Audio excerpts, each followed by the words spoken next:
Hey, what's up you guys, it's Connor, and today I'm going to be doing a book review on Dragonwatch by Brandon Mull. Dragonwatch is the first book in the sequel series to the Fablehaven series, which, if you didn't know, is a 5-book series, and it follows a boy named Seth and a girl named Kendra. Their grandparents are the caretakers to a magical menagerie, and when they go to visit them, they start to discover all of the different creatures and the different dangers that exist on Fablehaven, which is the name of the menagerie that their grandparents take care of. They go on tons of adventures, and I'm not going to get into it in case you haven't read it yet, but this video is going to contain some spoilers for Fablehaven just because it's impossible not to spoil some things for Fablehaven when talking about Dragonwatch. This is technically book 6 in the series, so if you haven't read Fablehaven, the 5 books in Fablehaven, then go read those, or if you don't care, then you can continue watching. Let's talk about Dragonwatch. This book in the series starts off pretty much right after Fablehaven ends. I think it's probably like a month, maybe, at max. And so Seth and Kendra are getting back into the swing of things and living at Fablehaven, and Seth still has to fulfill those promises that he made to the sisters.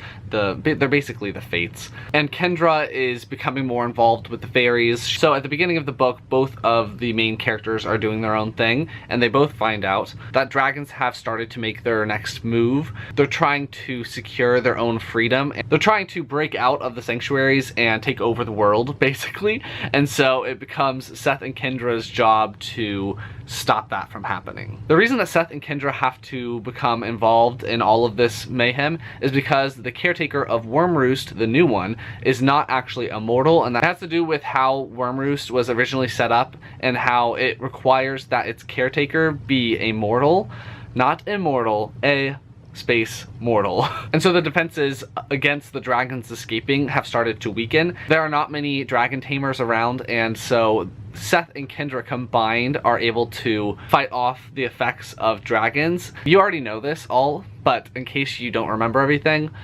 here you go. And so together they become the new caretaker of Wormroost. Obviously that is just the first few chapters, and then the rest of the novel is really them trying to figure out why the defenses have weakened, what they need to do to fix them, their relationship with the dragons, everything like that. It's all very exciting, but I'm gonna stop there. As usual with my book reviews, I'm gonna go through my pros, give you my cons, give you my rating, and be done. My first pro for this book is so superficial, but it's just a very personal preference of mine, is that I love the fact that Shadow Mountain kept these books the same size as the original series. So this is the original first book, Fablehaven, and they match on the shelf. They are the exact same size, and that just makes my heart happy. It's been a very long time since I've read the Fablehaven series, and so I'd forgotten that there's actually a lot of illustrations included, and so that's another pro for me because I totally forgot that those are in the Fablehaven series, and they are, I just checked. But there are illustrations in this book as well, so you see there are some awesome illustrations in there.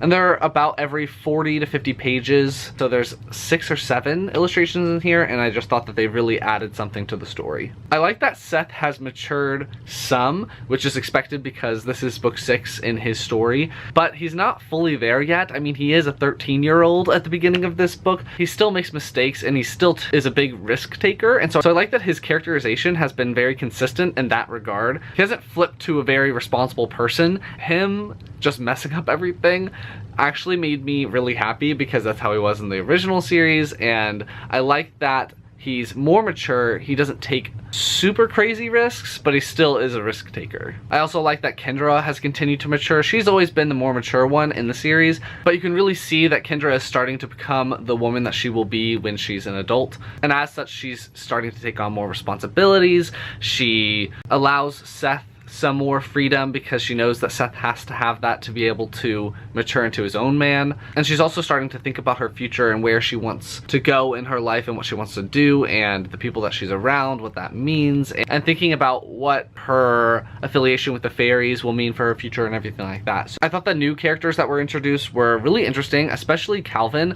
I really liked him a lot. He's considered the little hero, and that was the illustration that I showed you, but he is so much fun, and I really think that he will be an awesome addition to the series as it continues along. You also meet the fair folk, which I don't think we've met before, and so you start to learn about their culture and how they view things and what their place is in the Fablehaven world. And you also meet some of Seth and Kendra's cousins, which were really interesting. It kind of reminded me of the cousins in the Narnia series a little bit, how I think his name is Eustace. Eustace is really annoying, and they have a cousin that is similar to that. Another pro is going to be that the old characters from the first series are present and they're talked about, and they didn't just disappear with this new problem in a different place. The characters that were introduced and were in the series for Fablehaven are still around. They're more in the background, but I really like seeing them and seeing what they're up to now after this huge event with the demons is over. People like Grandpa and Grandma Sorensen are very much involved, and actually really liked their role a lot in this book. They don't just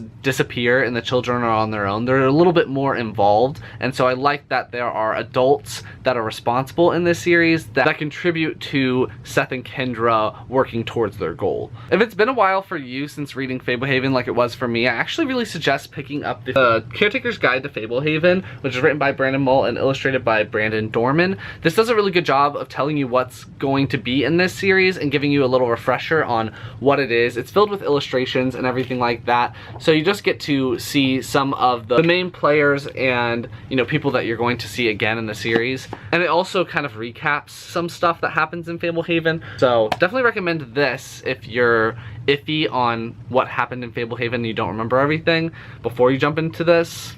But if you are ready, then go ahead. Another thing is just the potential for this series is so incredible. There are so many directions that Brandon could take this story in, especially because in the later books of the Fablehaven series, he really expanded the Fablehaven world and fleshed out some of the things that are happening around the globe. And I could see Seth and Kendra really getting involved with a lot of that stuff in this series, and so I'm excited to see what he decides to do and where he decides to take the story. I was very invested in this book almost straight away, and I read it in a day because I was that like focused in on it, and I brought it everywhere, and I read it on my lunch break and everything like that. So yeah, definitely was into this one. Now on to some of my cons. While writing my list, I couldn't really find any cons that affected my reading experience, so I was trying to think of some that other people might have, and the only one that I could really think of is the fact that it takes a little while for this to get going because Brandon does a really good job of recapping the Fablehaven series. Even if you don't read this Caretaker's Guide and you just jump straight into it, he does a really good job of holding your hand through the very beginning of the story so that you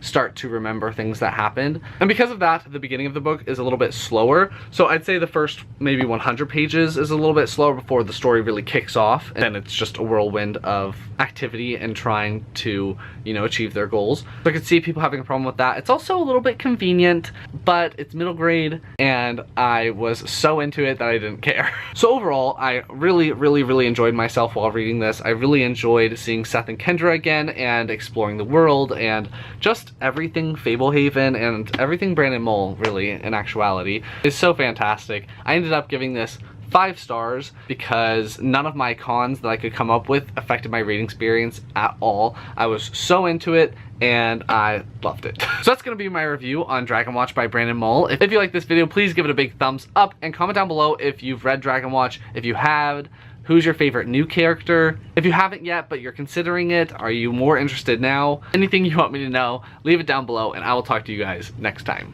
Bye.